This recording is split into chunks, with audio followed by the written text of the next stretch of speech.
Assalamualaikum warahmatullahi wabarakatuh. Kami dari kelompok 5 dengan materi presentasi optimalisasi supply chain management dengan mata kuliah supply chain management. Presentasi kali ini disusun oleh Nuliani Kartika, Oktaviawati, dan Akseliani Clarissa Ramdhani dengan dosen pengampu Miki Wijana STMKOM MH. Agenda materi kali ini terbagi menjadi 4 agenda. Yang pertama ada apa itu optimalisasi supply chain management. Yang kedua ada tahapan optimalisasi supply chain management. Yang ketiga ada manfaat optimalisasi dalam penerapan supply chain management. Yang keempat ada kesimpulan dari agenda-agenda yang sudah kita bahas. Langsung saja ke agenda yang pertama, yaitu apa itu optimalisasi supply chain management. Optimalisasi dalam supply chain management adalah penerapan proses dari alat untuk memastikan operasi yang optimal dari rantai pasokan produksi dan juga distribusi. Optimalisasi rantai pasokan sering dianggap sebagai bagian dari rekayasa rantai pasokan, meskipun yang terakhir terutama difokuskan pada pemodelan matematika, pendekatan berbasis, sedangkan optimalisasi rantai pasokan juga dapat dilakukan dengan menggunakan kualitatif, manajemen pendekatan berbasis. Lalu, optimalisasi dibagi menjadi 4 tingkat. Tahapan ini dibagi menjadi 2, yaitu internal juga eksternal. Di dalam internal ada sumber pembelian dan logistik. Yang kedua ada keunggulan internal. Lalu di eksternal yang pertama ada konstruksi jaringan, dan yang kedua ada kepemimpinan dalam industri. Perkembangan dari tahap satu ke tahap lain adalah semacam evolusi. Evolusi ini terdiri dari 9 tahap. Yang pertama ada keuntungan, kedua fokus, ketiga penggerak, keempat alat, kelima daerah aksi, keenam ada pedoman, ketujuh model, kedelapan aliansi, dan yang terakhir ada pelatihan atau training. Masuk ke pembahasan yang pertama ialah tahapan optimalisasi supply chain management. Seperti yang kita tahu sebelumnya, tahapan supply chain management ini terdiri menjadi 4. Tahap pertama ialah logistik dan sumber pembelian. Tahap kedua ialah keunggulan internal.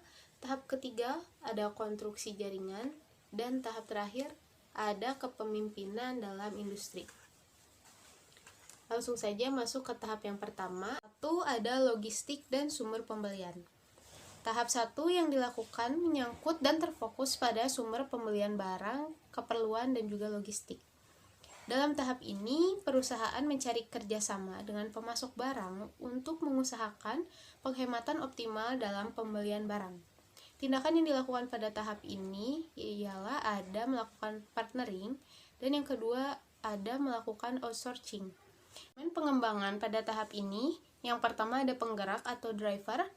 Penggerak di tahap ini ialah oleh VP atau Vice President dan dilakukan dengan tekanan. Penggerak utama yang memperkenalkan dan memaksa melakukan perubahan umumnya ialah setingkat VP atau Vice President dan atau sekurang-kurangnya ialah manajer senior. Namun, pertama-tama CEO sendiri yang memberikan keputusan mengenai hal ini yang selanjutnya oleh VP diteruskan atau bawahannya. Hal ini dibuat agar memperoleh penghematan yang besar dalam biayanya. Lalu setelah itu, VP akan menyusun tim yang terdiri dari orang-orang terbaik untuk menyelesaikan hal tersebut. Lalu yang kedua ada fokus. Fokus di sini ialah fokus ke persediaan logistik, angkutan, dan juga pemenuhan pesanan. Fokus utama dalam usaha perubahan biasanya pada sumber pembelian dan kegiatan logistik, karena umumnya di sektor ini, presentasi anggaran perusahaan paling besar dibelanjakan. Jadi, menyangkut kegiatan pembelian, distribusi, angkutan, dan pemenuhan pesanan. Biasanya tidak jarang cara yang ditempuh ialah melakukan engineering dalam proses logistik dengan cara outsourcing, yaitu menyerahkan kegiatan logistik pada pihak lain. Kemungkinan lainnya adalah melakukan partnering dalam kegiatan logistik barang-barang yang sangat vital bagi perusahaan. Yang ketiga ada benefit. Benefit di sini ialah penghematan. Benefit yang segera terlihat ialah penghematan inventory carrying cost, angkutan maupun biaya distribusi. Namun, penghematan ini kalau tidak hati-hati bukan merupakan penghematan nyata, tetapi penghematan semu. Penghematan semu misalnya ialah apabila penumpukan inventory tidak berkurang secara total, tetapi hanya bergeser dari gudang perusahaan ke gudang pemasok. Oleh karena itu, langkah apapun yang ditempuh, tingkat dan lama inventory harus berkurang dalam seluruh supply chain. 4. Ada alat atau tools. Alat di sini ialah tim keunggulan fungsional. Alat yang digunakan yang cocok dalam tahap ini ialah pembentukan tim yang merumuskan dan mengalahkan perubahan yang dilakukan.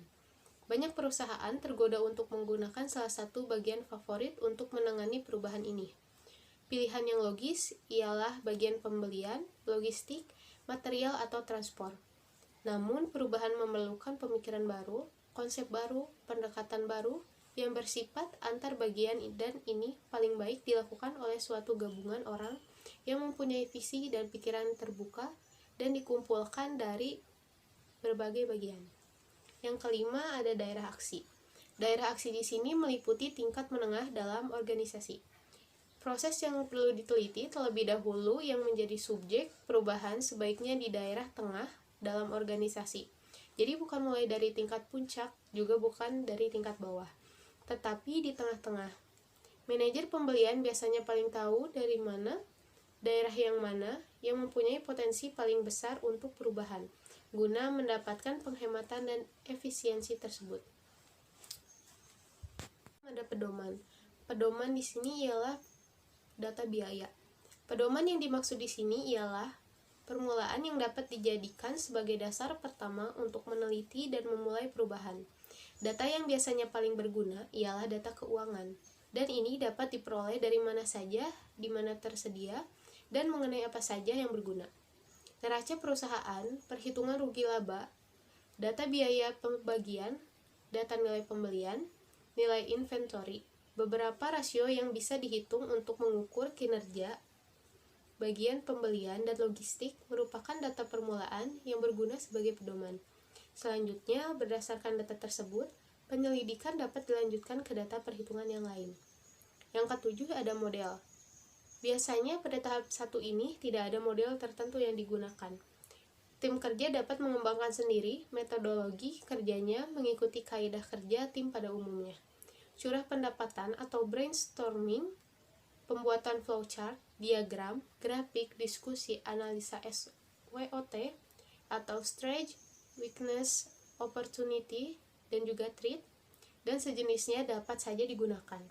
Berdasarkan curah pendapatan dan diskusi tersebut, sejumlah prioritas perubahan dapat dipilih untuk menjadi fokus pertahanan dan perubahan. Kedelapan, ada aliansi. Aliansi di sini ialah konsolidasi pemasukan. Dalam pembicaraan tim, kalau diperlukan bantuan pihak luar, dapat saja digunakan. Apakah konsultan independen atau pihak-pihak pemasok utama? Keikutsertaan pemasok utama dalam proses perubahan dapat dimulai dengan diskusi bersama untuk meningkatkan kinerja pasokan barang. Ini merupakan embrio aliansi atau kerjasama yang lebih erat dan berjangka panjang untuk tahap selanjutnya. Tetapi dalam tahap ini, kerjasama masih terbatas dan pembicara bersama dan mencari pemecahan bersama. Yang ketujuh, ada model. Kesembilan, ada pelatihan atau training. Pelatihan di sini ialah pelatihan dengan tim. Pelatihan yang dimaksud di sini masih terbatas pada pelatihan untuk para anggota tim berupa peningkatan kemampuan dan pemberian teknik-teknik perubahan seperti kerjasama tim, identifikasi masalah, pemecahan masalah, analisis akar masalah, dan elemen-elemen dasar lainnya yang sangat berguna untuk kerjasama tim dan juga semacam itu lainnya. Pelatihan dapat dilakukan oleh orang dalam organisasi sendiri, tetapi tentu saja dapat juga menggunakan jasa pihak ketiga yang lebih profesional. Seperti itu tahap-tahap dari evaluasi di tahap 1. Keunggulan internal. Tahap kedua adalah keunggulan internal. Beralih dari tahap 1 ke tahap 2 bukanlah sesuatu yang mudah, karena menghadapi banyak kendala dan kesulitan. Perusahaan yang tetap tinggal di tahap 1 agaknya termasuk perusahaan yang memiliki visi yang baik mengenai supply chain management. Oleh karena itu, untuk mampu maju ke tahap 2 diperlukan dorongan yang tetap dan konsisten dan terus-terus dari pimpinan puncak dan manajer senior, dan diperlukan langkah-langkah menghilangkan halangan-halangan tersebut. Pengembangan matriks pada tahap ini adalah satu penggerak, yaitu CO atau pimpinan supply chain. Dalam tahap 2, penggerak bergeser dari CO kepada pimpinan supply chain dan CO, Chief Information Officer. Karena dalam tahap ini, penggunaan teknologi informasi sangat penting. Oleh karena itu, perlu dibentuk dua pejabat tersebut yang secara khusus berkonsentrasi pada program supply chain management. Kerja tim sudah mulai perlu dikoordinasikan dengan pihak luar agar tetap dalam koordinasi dan menghindari kekacauan. CO tetap memberikan dorongan dan komitmen, namun tidak perlu lagi memimpin dan menjadi penggerak secara langsung. Dua fokus, yaitu desain ulang proses perbaikan sistem. Fokus tidak lagi mengenai logistik, tetapi pada mendesain kembali proses kerja dan sistem kerja. Tujuannya adalah untuk mengoptimalisasikan kinerja intern, proses dan sistem kerja khususnya yang menyangkut sistem distribusi. Di setiap langkah proses, tim menantang, membandingkan dan menimbangnya dengan keunggulan utama perusahaan. Tiap langkah dievaluasi apakah cukup efektif dan efisien dan manakah yang lebih menguntungkan, dikerjakan sendiri atau mungkin di-outsource-kan. 3. Benefit, yaitu prioritas perbaikan dalam jaringan. Faedah yang didapat mulai dari penghematan di bidang-bidang lain yang semula belum tersentuh. Biasanya, bidang penjualan agak belakangan mau dirubah. Demikian pula ada bagian-bagian tertentu yang semula enggan untuk dirubah. Meskipun pada manajernya setuju adanya perubahan, harus mulai disentuh dan diubah pula, sesuai dengan urutan prioritas yang disusun oleh tim.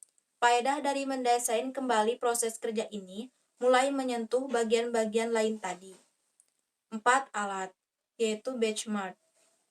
Alat yang dapat digunakan adalah benchmark atau tolak ukur acuan kinerja perusahaan yang unggul di dunia. Benchmark dapat diperoleh dari berbagai sumber atau cara, antara lain dengan mengadakan kunjungan langsung ke perusahaan yang unggul di industri tertentu. Benchmark yang paling baik apabila dapat dilakukan dengan mengacu pada perusahaan sejenis yang sudah melakukan supply chain management dengan sukses. Menggunakan benchmark haruslah diikuti selanjutnya dengan benchmarking, yaitu mengusahakan secara sistematis dan berkesinambungan agar kinerja perusahaan sendiri dapat diperbaiki, mengikuti dan menuju pada benchmark yang sudah ditentukan. 5. Daerah aksi, yaitu tingkatan lebih luas. Daerah pelaksanaan haruslah berkembang dari semula di bagian tengah organisasi ke bagian atas dan bawah organisasi, agar perubahan supply chain dapat ditularkan ke semua bagian. Partisipasi bagian-bagian ini perlu diminta dan diperkuat kalau perlu diberikan intensif dalam berbagai bentuk. Apabila hal ini dilakukan dengan baik, hasilnya seringkali mengejutkan, yaitu begitu banyak usulan di bagian-bagian untuk perbaikan yang menuju perbaikan supply chain. 6. Pedoman, yaitu pemetaan proses. Sebagai pedoman adalah pemetaan proses atau processing mapping, dan pemetaan ini dapat digunakan baik sebagai alat maupun pedoman dalam tahap 2 ini. Yang dipetakan adalah proses baik proses perbaikan internal maupun proses penggunaan teknologi informasi. Pemetaan berarti pengamatan semua proses dalam satu paparan situasi dan beberapa proses tertentu didahulukan dalam perbaikannya dan perubahannya. Sehingga dengan jadwal dapat dilihat proses apa saja yang ada, mana yang menjadi prioritas perbaikan, dan mana yang belum dijadikan prioritas dan sebagainya. 7. Model, yaitu supply chain dalam perusahaan. Sebagai model dapat digunakan diagram alur barang yang ideal dalam perusahaan. Sedemikian rupa sehingga barang mencapai tangan pelanggan dengan cara dan layanan yang dibutuhkan dan diharapkan pelanggan. Dalam model ini, kelemahan-kelemahan yang masih ada sebelumnya dibetulkan. Benchmark dapat juga dijadikan model yang perlu ditiru baik secara keseluruhan ataupun segi pokok-pokoknya yang penting saja. 8. Aliansi, yaitu mitra terbaik. Dalam langkah selanjutnya dari aliansi ini, aliansi dilakukan mulai dengan pemasok tertentu saja sebagai langkah percobaan dan permulaan. Dalam tahap ini, pemasok dapat diberikan tanggung jawab untuk pengawasan mutu, waktu penyerahan, tempat penyerahan, jumlah dan jadwal penyerahan. Demikian juga, mereka dapat mulai diberikan tanggung jawab untuk menyelenggarakan angkutan yang lebih efisien dan efektif. 9. Pelatihan, yaitu pimpinan. Pelatihan pada tahap 2 ini dapat dikonsentrasikan pada keterampilan kepimpinan dalam mengelola suatu jaringan yang lebih luas. Pelatihan yang dilakukan juga sekaligus dimanfaatkan untuk membangun suatu kultur baru perusahaan, yaitu kerjasama atas dasar jaringan dan antar perusahaan, bukan lagi hanya kerjasama di dalam perusahaan sendiri saja. Tahap 3, yaitu konstruksi jaringan atau network construction. Tahap 1 dan 2 seperti telah dijelaskan tadi, ialah perkembangan internal dan baru pada tahap 3 dimulai perkembangan eksternal. Oleh karena itu, maka baru pada tahap 3 dimulai suatu harapan yang dapat dikatakan memfokuskan diri pada dunia luar. Namun, langkah perkembangan dari tahap 2 ke tahap 3 tidak begitu saja dapat dilakukan, karena ada beberapa halangan dan tantangan yang perlu diperhatikan dan diatasi terlebih dahulu. 1. Penggerak, yaitu pimpinan unit bisnis. Penggerak utama haruslah pimpinan unit bisnis yang spesifik. Pimpinan ini haruslah mengambil posisi pimpinan dan kendali dalam menempuh tahap ini. Ia adalah yang mampu mengambil kesempatan menggunakan supply chain sebagai sarana peningkatan pelayanan pelanggan dan menaikkan nilai pemegang saham. Ia haruslah yang mempunyai visi jelas mengenai pengembangan supply chain, meyakini arah pengembangan selanjutnya. Ia harus mampu mengkomunikasikan dengan manajer lain. Ia harus mampu mengetahui keterbatasan tahap 2 dan meyakini mutlak perlunya tahap 3. 2. Fokus, yaitu peramalan, perencanaan layanan pelanggan antar perusahaan. Fokus perhatian yang harus dilakukan bersama-sama dengan mitra kerja atau mitra bisnis ialah melakukan perencanaan, peramalan atau forecasting, dan layanan pelanggan yang bersifat antar perusahaan. Untuk melakukan hal ini, tidak hanya diperlukan tekad dan kemauan bersama saja, tetapi diperlukan juga tipe baru infrastruktur di mana para mitra yang terbaik dikaitkan dalam jaringan infrastruktur yang terintegrasi. Tidak hanya itu, untuk betul-betul melakukan hal-hal tersebut secara bersama, diperlukan perubahan model hubungan antar perusahaan yang berkembang menjadi antara mitra kerja dalam arti sesungguhnya. 3. Benefit, yaitu kinerja mitra terbaik. Faedah yang diharapkan pada tahap 3 ini ialah kinerja kelas dunia yang diperoleh dari para mitra yang terbaik yang telah dipilih melalui berbagai cara. Istilah mitra haruslah mendapatkan arti baru dan sungguh-sungguh, dan ini memerlukan perubahan budaya secara radikal. Budaya ketertutupan, komunikasi terbatas, saling kurang percaya, saling curiga, dan sejenisnya harus dihilangkan sama sekali. Budaya bahwa pembeli mendikte, penjual juga harus dihilangkan. Perubahan budaya ini sangat penting dalam tahap 3 ini agar dapat dicapai suatu faedah maksimal. 4. Alat, yaitu matriks, database, e-commerce.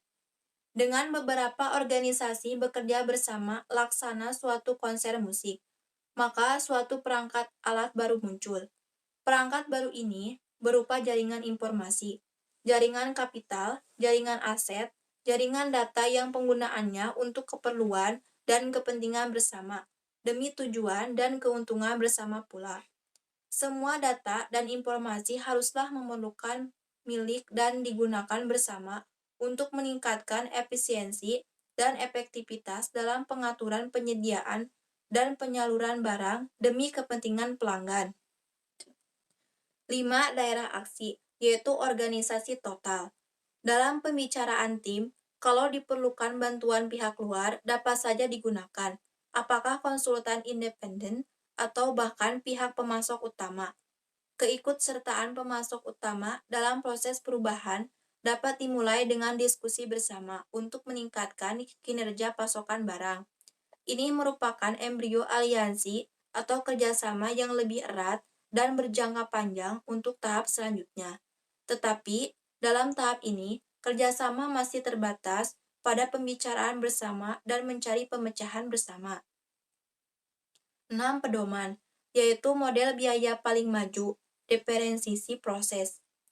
Daerah aksi dalam tahap 3 ini telah berkembang tidak hanya dalam satu atau beberapa bagian penting saja, atau dalam satu perusahaan saja, tetapi dalam seluruh perusahaan yang menjadi peserta rantai pengadaan tersebut.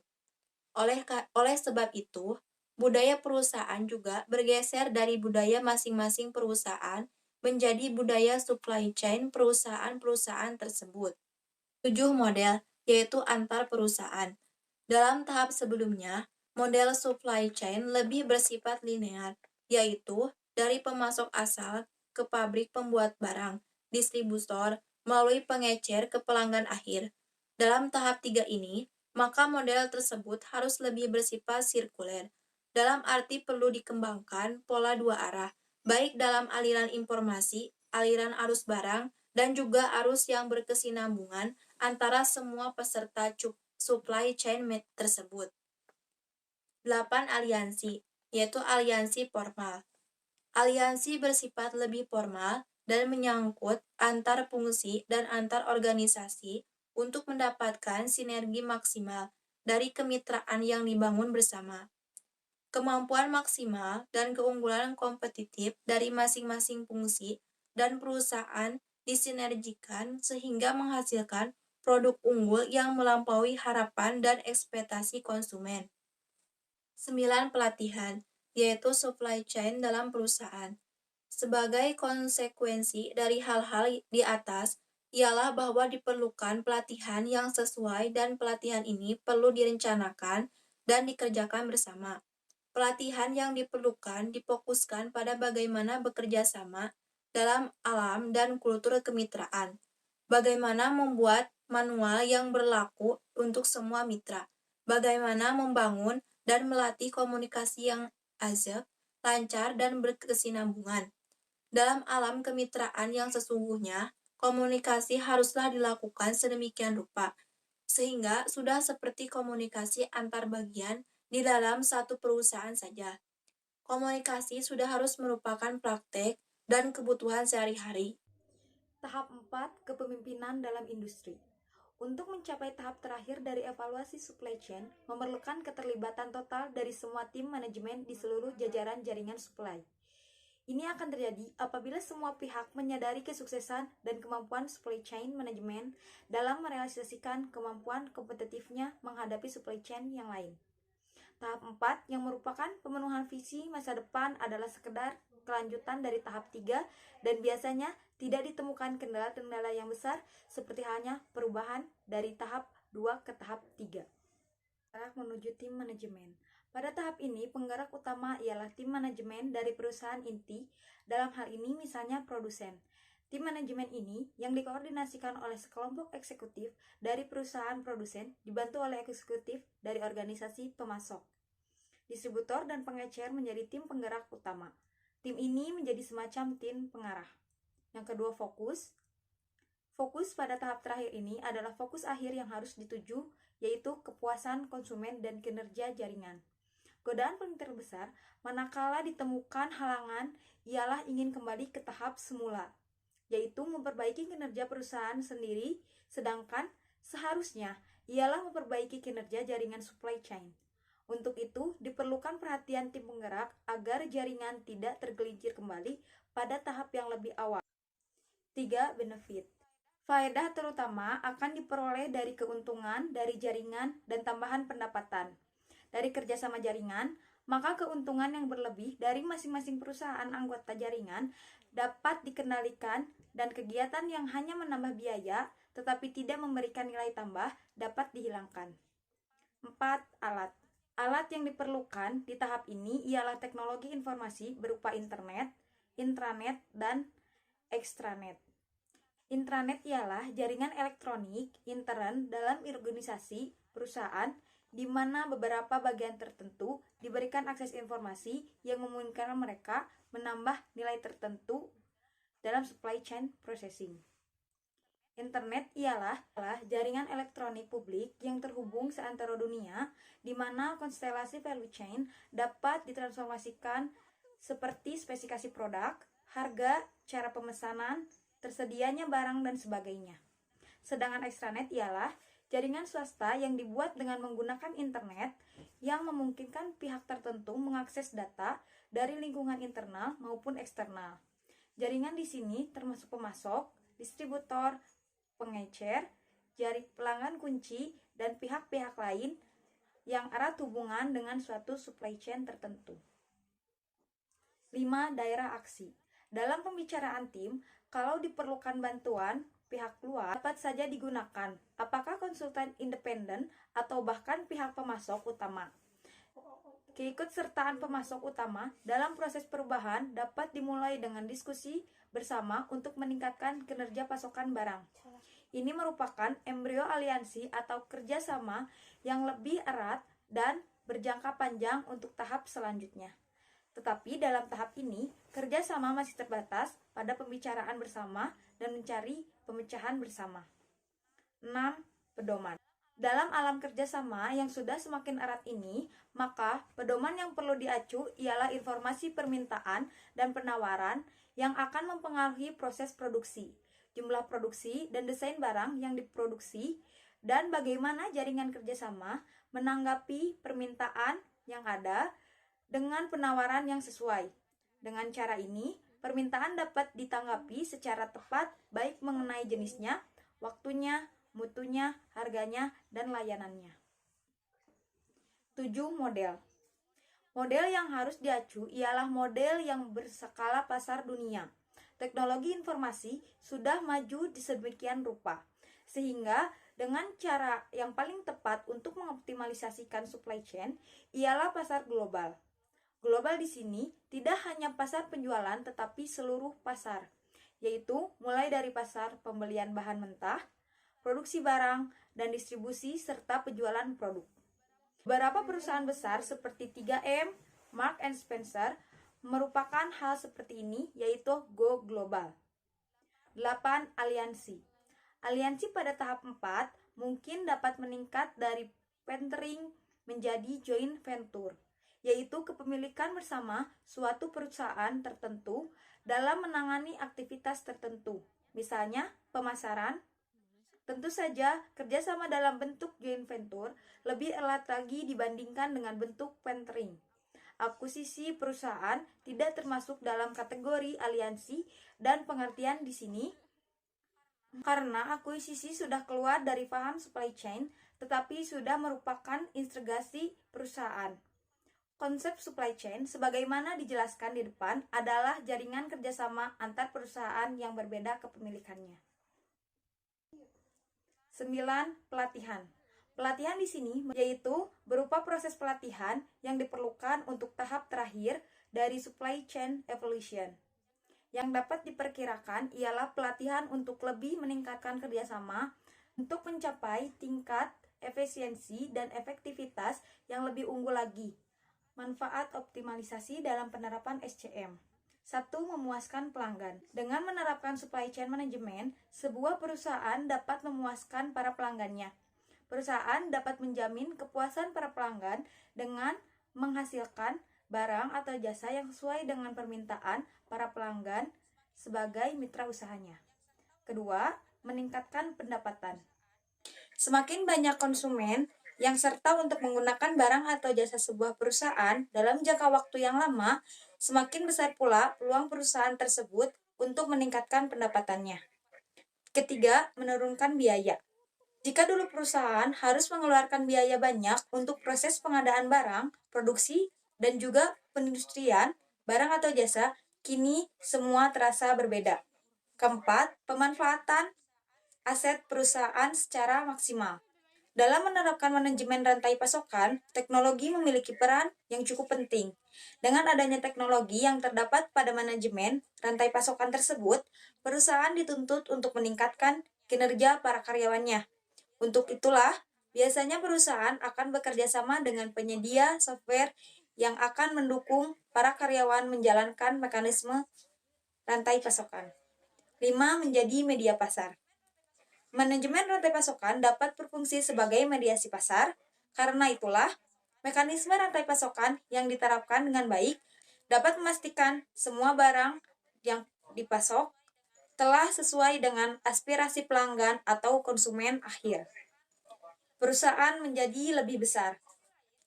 Di sisi lain, perusahaan dapat mencapai tujuan utama yang telah ditargetkan. Dengan menerapkan akan mendapatkan keuntungan yang besar, sehingga lambat laun perusahaan tersebut akan menjadi lebih kuat dan lebih besar.